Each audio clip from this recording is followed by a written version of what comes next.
সকলেই জানি মা কালীর আরেকটি রূপ হলো ভবতারিণী। এবার এই ভবতারিণী রূপেই যোধপুর পার্ক 95 পল্লীতে বিরাজমান দেবী দুর্গা। জাগমা দুর্গা 2024-এর পুজো পরিক্রমা নিয়ে এই মুহূর্তে হাজির হয়ে গেছি এই পুজো মণ্ডপে।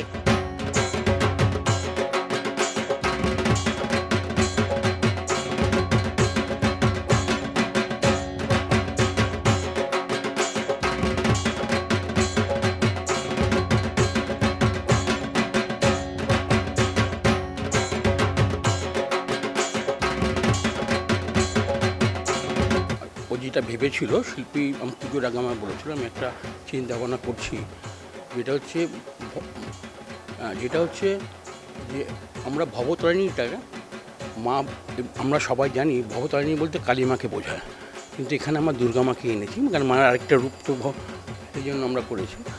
এখানে উনি ভবসাগরের যে আমিত্ব, মানে আমার সব, আমার বাড়ি, আমার গাড়ি, আমার সম্পত্তি, আমার জমি, আমার চেয়ার, এই যে আমিত্ব থেকে মানুষ শেষ পর্যায়ে মানুষ এসে এই যে আমার পিছনে দেখছেন ওখানে বিলীন হয়ে যাচ্ছে, ভবসাগরে এসে মানুষ সেটা বিলীন হয়ে গিয়ে লাস্টে আমিত্বের কিছু থাকে না মানুষের কাছে, সেটাই ভাবনাটাই তুলে ধরার চেষ্টা করেছে এই মণ্ডপে। একটা নৌকোর মধ্যে মেয়েদের নিয়ে উনি বেরিয়ে যাচ্ছেন, একটা অভিনব ভাবনা। এরকম প্রতিমা এর আগে আমার মনে পড়ে না আমি কোথাও দেখেছি।